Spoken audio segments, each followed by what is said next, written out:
રોજા ટંકારિયાથી મોભા ગામે પિકઅપ ગાડીમાં લઈ જવાતો સરકારી અનાજનો જથ્થો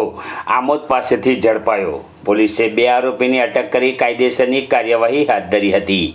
આમોદ પોલીસને ગતરોજ રાત્રિના બાતમી મળી હતી કે મેહુલ કુમાર કનૈયાલાલ શાહ રહે ચોકારી બ્રાહ્મણવાડી ખડકી તાલુકો પાદરા જિલ્લો વડોદરા તથા નીતિનભાઈ ઉર્ફે અંકિત જીતુભાઈ પડિયાર રહે ચોકારી ટેકરીવાળું ફળિયું તાલુકો પાદરા જિલ્લો વડોદરાનાઓ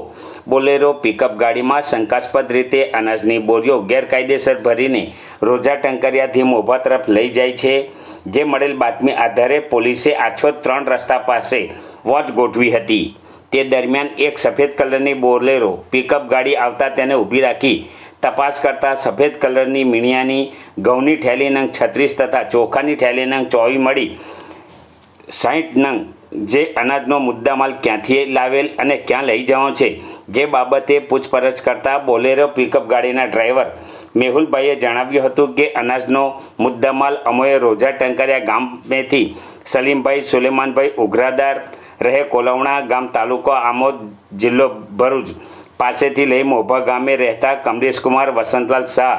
રહે મોભા સ્ટેશન તાલુકો પાદરા જિલ્લા વડોદરાને આપવાનો હતો। જે અનાજના બિલ બાબતે પૂછપરછ કરતા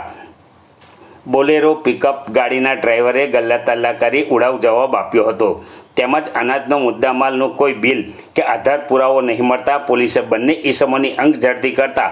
મેહુલ પાસેથી એક મોબાઈલ જેની કિંમત આશરે 5000 તથા બોલેરો પિકઅપ ગાડીમાં રાખેલ અનાજનો મુદ્દામાલ ઘઉંની થેલી નંગ 36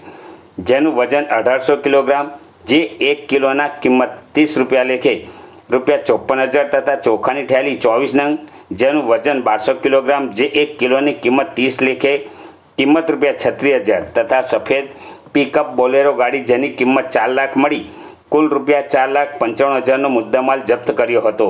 પોલીસને અનાજનો જથ્થો પકડી પુરવઠા મામલતદારની હાજરીમાં સરકારી ગોડાઉનમાં સીઝ કરાવ્યો હતો। આમોદ પુરવઠા મામલતદારે